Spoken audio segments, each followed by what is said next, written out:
next few days, I'm going to be riding this bike here. Now this bike is a carbon fiber. It is like, it's, you know, it's basically the definition of ultra modern, up to date, carbon fiber, all the latest and greatest, all the bells and whistles bike. So of course I want to take that out as an opportunity to see what the latest in technology has to offer. This bike has disc brakes. It has everything except for, I don't think it has regular cable shifting.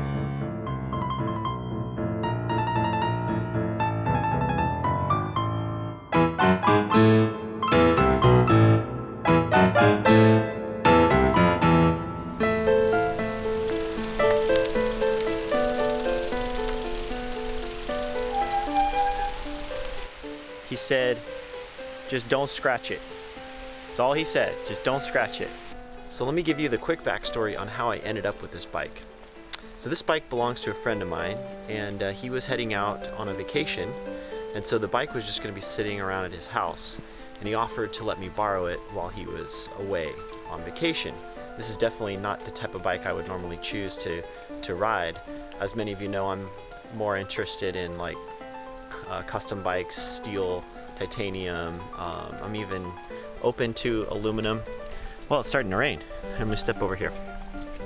So yeah, and aluminum also is a good choice for bikes that are going to be ridden a lot off-road. So that's how I ended up with the bike. So let's go take it out for a ride. Let's go check this thing out and see how it rides. And I'll follow up with some of my thoughts here at the very end of this video.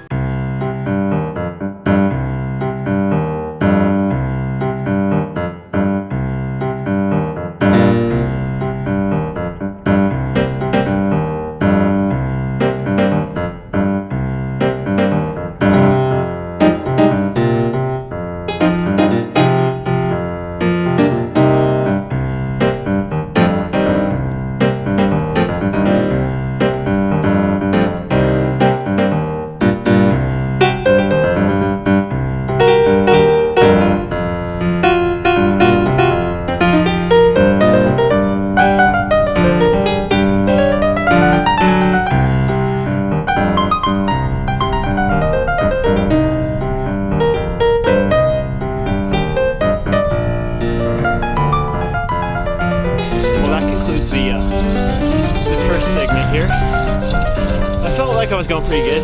I probably pushed it harder than I should have. Okay, for this next segment, we're going to do a little bit of technical single track. These tires do work pretty well. They have a little bit more grip than the Compass slicks that I'm used to riding, and they're only 33, so the knobs do help. And I was able to get good traction going through the corners. 33s are a little narrow. The 45 pre-SI in the back, I feel like I was bottoming out a little bit on a few of the rocks. So you may have to run them like 50 or get the bigger ones. I would go with 42s, 48s. I think that'd be nice. But these are 700C.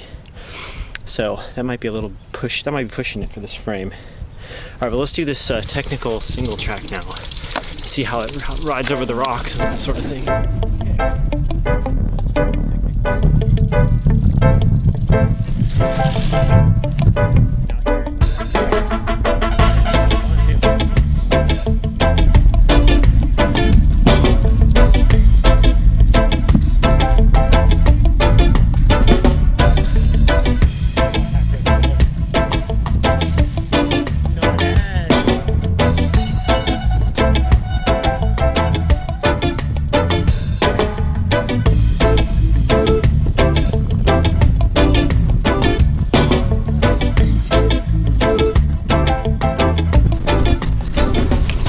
Well, that was a lot of fun. That was an hour and a half of mostly technical, fire roads, some single track, some rock gardens.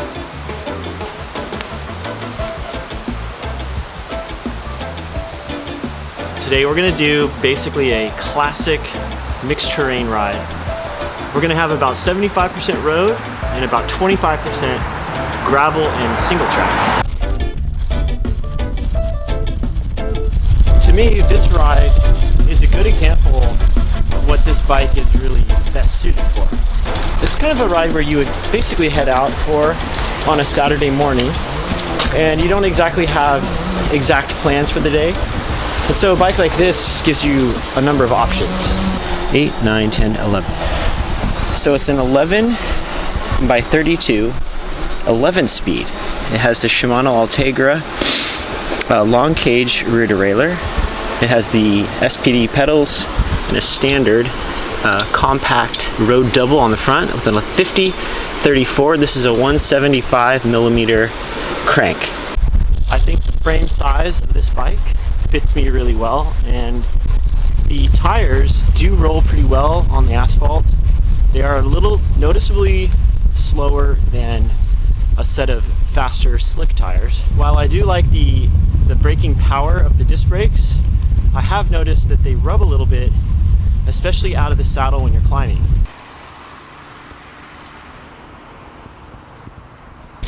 We have the option to switch different wheel sizes here because it has disc brakes. It makes it very convenient. It has decent clearance, especially on the front fork. Come on down and take a look. So with the front fork having quite a bit of clearance, I could easily see using like a 38 to a 40 something millimeter tire on the front. However, the back with 33s, there's about a 10 millimeter clearance on each side. So you could easily go for something in the 40 millimeter, 42 millimeter tire would work. It does have mounts for a front rack here on the fork. I think that's set up for the anything cages. It doesn't have an eyelet here for a rack in the center of the fork crown, but it does have a few what appears to be either fender or rack mounts here on the seat stays, and then down here at the dropout you can see there's another fender or rack mount. So anyway, we're gonna run up this climb here. I've done this before on several occasions, and it'll be interesting to see how this bike handles the climb.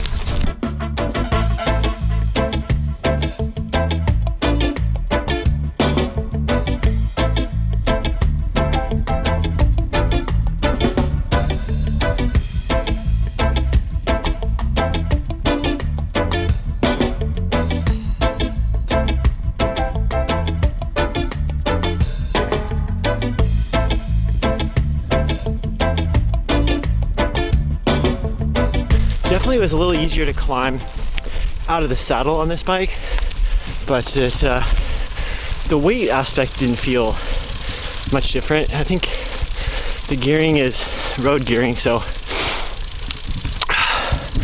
I'm gonna catch my breath. So the gravel descent went just fine. The disc brakes worked really well, and now we're on this paved road here.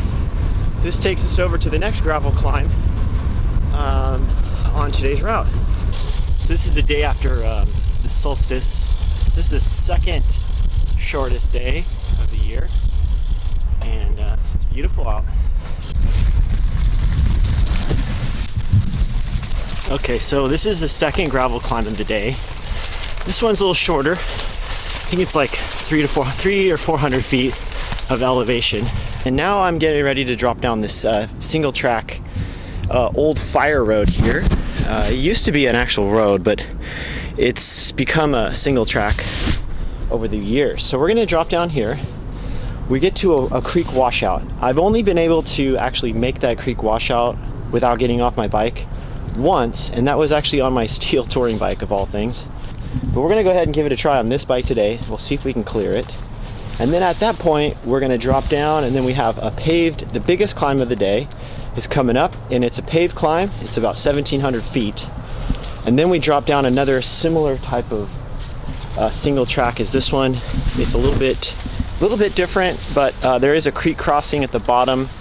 And then at that point, we're almost back home. So that will, at that point, conclude the ride. There's a little bit of a gravel climb after the creek crossing, but then at that point, the ride's pretty much done. So far, It is going well here, and I'll save. We'll get to some of my conclusions here in a little bit.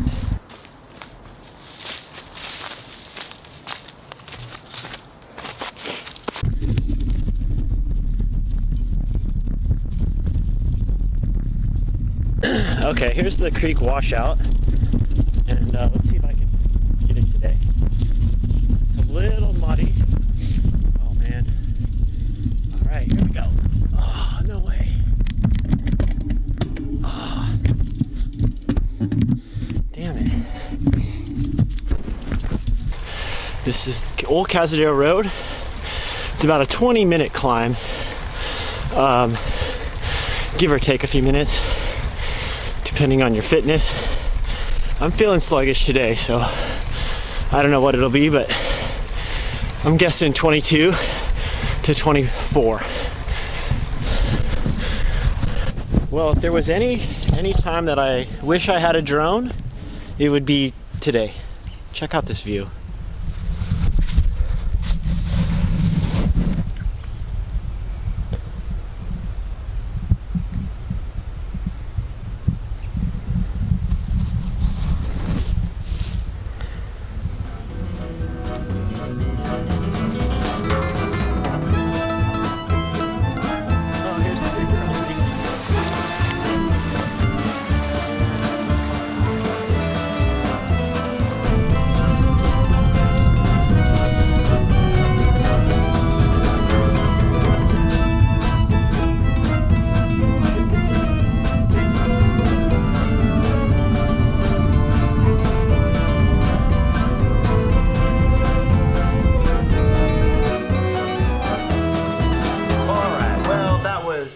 That was a lot of fun, and first of all, I really want to say thank you to my friend Mark for giving me this opportunity to take your bike out and test ride it.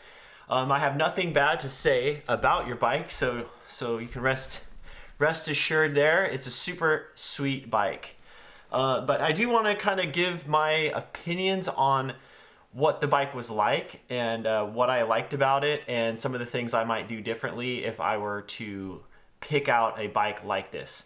Now let me just restate, my opinion is biased because I tend to favor custom steel bikes. I like custom titanium bikes.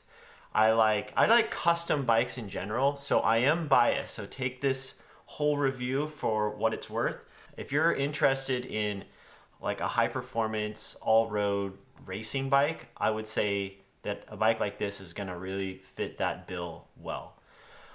Where I think the bike might be lacking for me personally is that it is a 700C. It's sort of built around the 700C wheel with almost limited tire clearance. So I think what I would do differently is I would set it up around the 650B wheel, and I would rather it have a little more clearance for fenders and racks. But I would caution the manufacturer of this bike not to overdo the clearances such that the spacing in the rear triangle gets so wide that you can't run a road crankset without hitting your heels on the chainstays. That would be a detriment to a bike like this for me. I prefer a very narrow Q factor. I discovered that recently when I was doing my custom steel bike. I experimented with a very wide crank, and I found out right away that it just was not comfortable for me. The other thing I would probably change on the bike, if it were mine, is I would add more mounting points for fenders and for racks, because this kind of a bike really is suited well for adventure riding. So I think to do a proper adventure, you need to have bags and you need to be able to carry your stuff. And you also need to have fenders on it, because if you're out riding in mucky conditions, you really don't have the luxury to clean off as easily. So to have a little more protection against that is going to make your experience on the bike in mucky conditions a lot more enjoyable. So don't skimp out on the rack mounts. I don't think they add a lot of weight to the bike. So you could still strip the bike down and make it race day ready and carry a few extra stainless steel inserts. It's just not going to be enough to slow you down, and you're not going to lose the race because you have 4 or 5 extra stainless steel threaded inserts in your frame. It does have disc brakes, and that is convenient for people who like to swap out wheel sizes. Disc brakes for a bike like that do make sense, and so I don't have any complaints about it.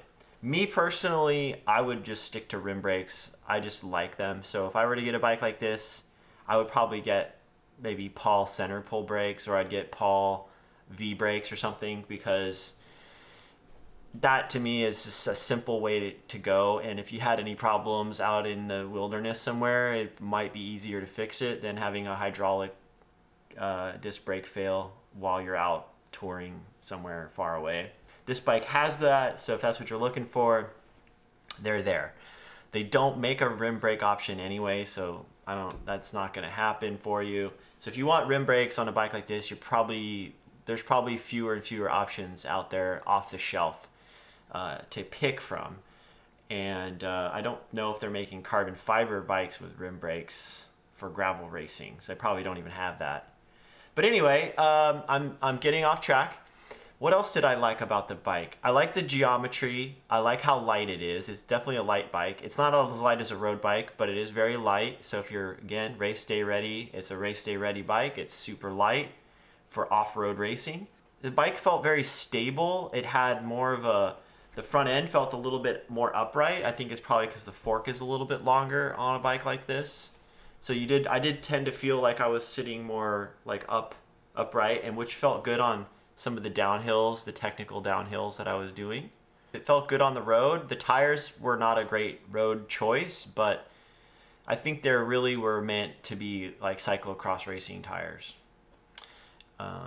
So yeah, all in all, a fantastic bike. I think it's a great race bike. I think it could be a good everyday adventure bike. I think if you're in the market for something like that, keep in mind it is carbon. There's nothing wrong with carbon. It is more expensive. These bikes are not cheap. And if you do crack it, or if you were to have crash it and crack it or something like that, it's going to be a little bit harder to fix. But yeah, so anyway, I really want to thank Mark for letting me take it out and test ride it. I had the bike for a little over a week, and I did take it on several different rides. I posted some of them on Strava, and I did get a PR on a climb in a very rocky technical area that I've ridden a number of times. There's not a lot of guesswork in figuring out what parts to put on the bike. It's all very clear because it's all modern and up to date. With all that said, would I get one of these bikes? Would I change from riding a vintage steel touring bike or my Fitz Rando bike now that I've ridden that? And I don't think I would switch for it. I wouldn't mind having a bike like this in my arsenal of options, but it's not in my budget, so I won't be buying one anytime soon. But that's not to say that I wouldn't want one if I could have one. So anyway, that is my conclusion. Those are my thoughts on this bike. Thanks again, Mark, for letting me ride your bike. I had a lot of fun. It was a lot of fun getting out and checking out like what these new modern bikes are all about. And I really enjoyed it. And I hope you guys enjoyed this video. I know it's a little different content than what I've been posting recently. But I did that because I wanted to make sure I don't get too narrowly focused into just one perspective. I think for me personally and for my growth as a cyclist, I think it's important to keep an open mind, to try new things, and to make sure that the things that I am doing are reinforced by trying out other options that are out there, and not just becoming, not putting on the blinders and just getting too focused on one particular way of riding. So anyway, I hope you enjoyed this video, and if you like it, leave a comment, and I hope to see all of you in the very near future.